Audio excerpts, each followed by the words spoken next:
So as you guys already know, Nintendo released the NES Classic a couple of years ago. Now, if you're unfamiliar with the NES Classic was pretty much a plug-and-play system from Nintendo that worked on modern TVs through HDMI, and it allowed you to play a whole bunch of preloaded NES games on your modern-day TV. And I thought that was just a brilliant idea from Nintendo, because if you know anything about retro gaming can be quite expensive. So if you were to try to buy a NES with the same games that the NES Classic has preloaded into them, you may actually be spending more money than you would have buying an NES Classic. And the fact that if you buy an old school NES plus the same games the NES Classic has, you can't play them on a modern day TV. You need to play them with a CTR TV, or you need to find a way to either get your system modded, or you need to find a converter. And overall, it's just really kind of a painless situation, spending more money than the NES Classic, and also trying to get this connected to one of your TVs if you don't have a proper setup. So kudos to Nintendo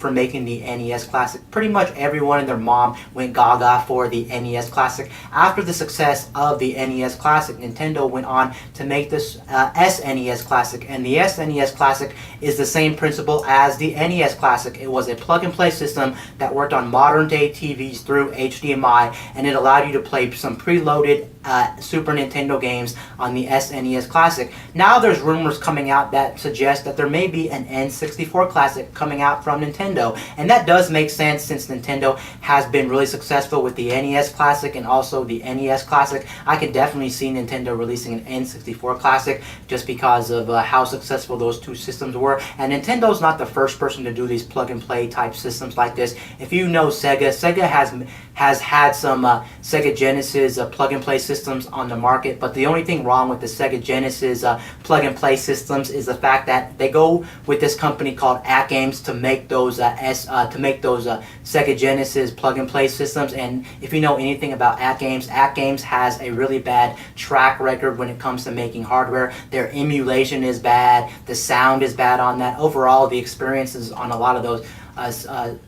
Sega Genesis plug-and-play systems are not the greatest, and the fact that when they make these Sega Genesis clone systems, not every game on those Sega Genesis plug-and-play systems are going to be first-party titles. A lot of those titles were really bad mobile games, and they were games nobody heard of, so it really hurt the experience when it comes to those the Sega Genesis plug-and-play systems from AtGames or AtGames. Now, apparently, Sega is also working on their own version of another Sega Genesis plug-and-play system, because they know how successful Nintendo was with the NES Classic and with the SNES Classic. It almost makes sense that Sega would want to return and make another Sega Genesis plug-and-play system. But the only problem with that is they're going to go ahead and use AtGames again. Why is Sega going with the crappy AtGames? I'm sorry, but everywhere on the internet suggests that AtGames is crap, and I've seen tons of hate for AtGames, and I don't blame people. The emulation is terrible. Everything is terrible about them, so I don't know why Sega is deciding to not make their own plug-and-play system like the NES Classic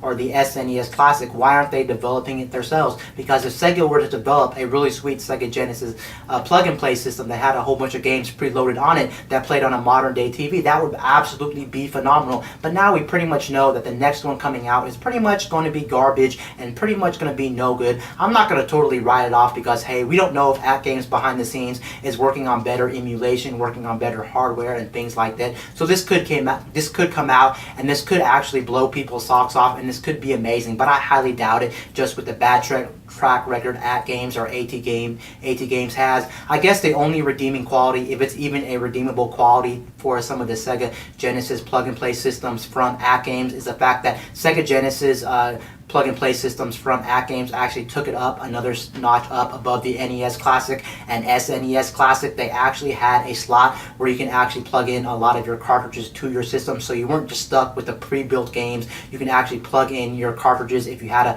whole lot of Sega Genesis cartridges for your plug-and-play system. But then again, I heard there were still problems with that, so that's pretty much not even a real a real bonus feature of the Sega Genesis, some of the clone systems, if the emulation still doesn't work when you plug in your own cartridge, which is pretty much a downside. Well, now there's even more rumors on the internet saying that Sony is going to jump in the game this time. Sony is thinking about making a plug-and-play system like the NES Classic, the SNES Classic, like some of the Sega Genesis plug-and-play systems. They want to make one for the PS1, and honestly, I can see that being a thing because the Sony PlayStation 1 does have a lot of good classics. The only thing I want to know about this is some of these games like the Crash Bandicoot Collection and the Spyro Collection are coming out to the market, already on the market, so I don't know how they would fit these in. And they would have to have some really appealing games since some of their games are already being remastered, which kind of makes this whole thing a little bit less appealing. But even so, there's a lot of games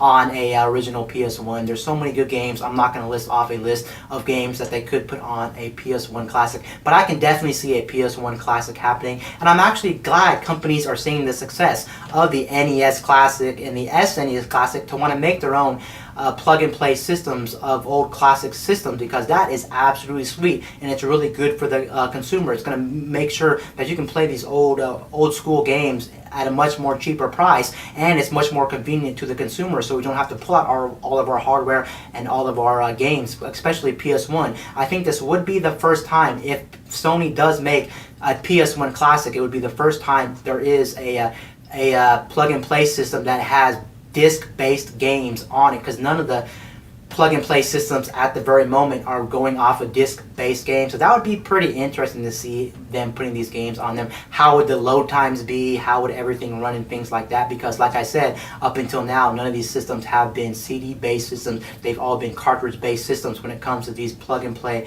classic-type systems. So I do believe this could be real. Will Sony actually pull through with this? No, they may not pull through with this. And again, this is just a rumor, so who knows what Sony is really working on behind the scenes, but I can definitely see this being a thing from Sony, and I'm actually quite excited to see if this actually becomes true. I hope more companies start to make these plug-and-play type systems. I think they're just an absolutely good idea for the consumers and for the gamers, and they're just also very good gifts. If you want to give these gifts for like holiday gifts, they're just very good gifts to give a gamer, and nobody's really complaining about these plug-and-play systems. Very good idea. Anyway, guys, this is Wayne from My Tech News, signing out.